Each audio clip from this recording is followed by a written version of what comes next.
Reading Cameo 4, which is day 7, an example of the shock effect. Miracle Principle 20 came out of a colorful and ultimately touching exchange between Jesus and Helen. First, he gives her a miracle principle that sounds like an impenetrable riddle. Jesus, miracles rest on flat feet. They have no arches.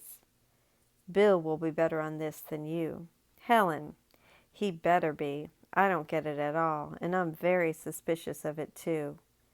Bill, did communication break down, or does this mean something? 1.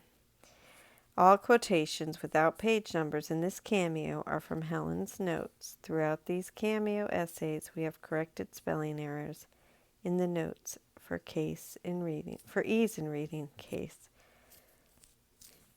I couldn't even read that with my reading glasses. Helen's attitude is impatient and even dismissive. It may be that, as someone who prides herself on her intelligence, she doesn't like not being able to solve the riddle. Jesus, clue. It has something to do with, "Here I am, Lord." Bill knows. The idea is that I do not want to emphasize your special language too much. Some of them, the principles, have to be in Bill's language. Jesus just ignores Helen's dismissive attitude, going right ahead regardless. He has given a riddle, now he gives a clue.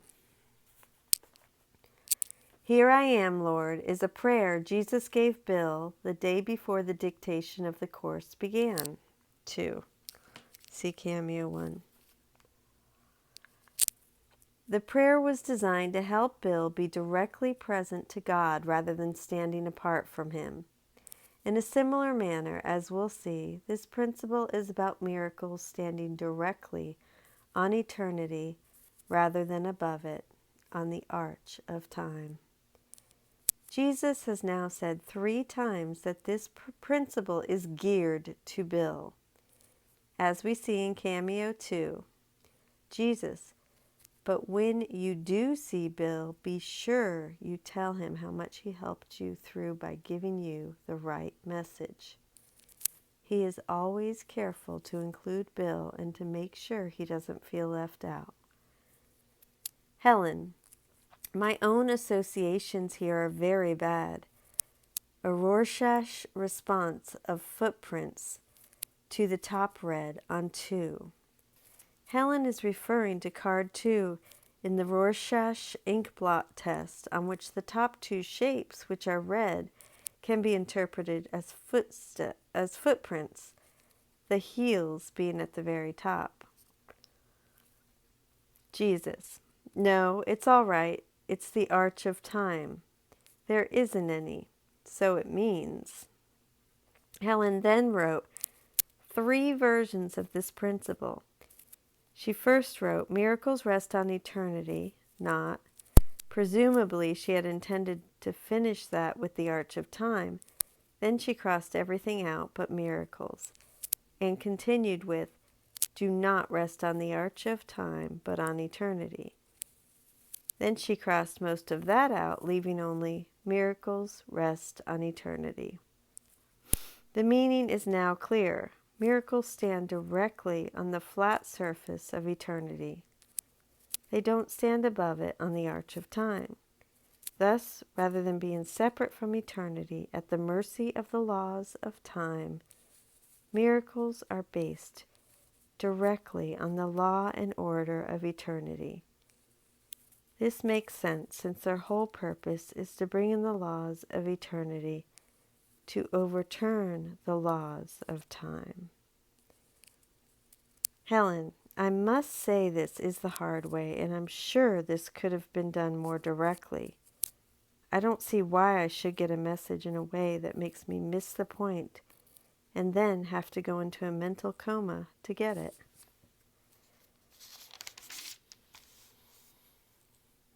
Helen really gives it to him here. She basically tells him that he's not doing his job right, informing him that he should have just said it plainly rather than clothing it in an exasperating riddle. The remark about going into a mental coma to get it is particularly withering. But as we'll see, it plays right into Jesus' hands. Jesus, answer. You've been doing that all along. You have not even bothered to look at the others, which are very clearly stated. I just thought I'd give you this one in a way you couldn't overlook it. It's an example of the shock effect sometimes useful in teaching pupils whose attention wanders too much, students who won't listen. It compels attention. Now he finally responds to Helen's criticism, and at last we see the method behind his madness. He is still trying to get Helen to pay attention to the principles. He says that rather than making her go into a mental coma to get it, he is trying to snap her out of the mental coma she's been in all along. He is not being merely opaque. He is employing a carefully chosen device for compelling the attention of a student who won't listen. This seems to stop Helen in her tracks, presumably because she is quite aware she hasn't been listening and can therefore grasp the appropriateness of the teaching device Jesus has selected. And the device seems to be working. He in fact has her attention. And thus this miracle principle, unlike the other ones, promises to be one she won't soon forget. Helen then briefly remarks, "So I got quite upset and snapped very unfairly at Jonathan," her husband Louis. Then it went, but from this point on, the whole tone of the exchange changes. Jesus, and remember to thank Bill for me for his consistent all-out support. I need it because you won't listen to anything. But don't worry, the three of us will make it. We're nowhere near the final. By the way, this is an example of the point on cooperation. Miracles are an industrial necessity. Industry depends on cooperation, and cooperation depends on miracles. And don't underestimate your cooperation either. You don't listen, and you would save yourself a lot of pain if you did. But you did get through Chip over his misperceptions of Wally with very credible integrity. Jesus now switches to gratitude and reassurance. He thanks Bill for his support, which is much needed given Helen's resistance. And he assures them both that in spite of Helen's resistance, the three of us will make it. He then cites Bill's all-out support as an example of Miracle Principle 19. Miracles are an industrial necessity. Industry depends on cooperation, and cooperation depends on miracles. The implication is that Bill's support of this project, the writing of the course, is an act of cooperation with Jesus. Then his praise turns to let me start over. Then his praise turns to Helen. And don't underestimate your cooperation either. Jesus then backs this up with evidence of Helen's cooperation with him. You did get Chip over his misperceptions of Wally with very credible integrity.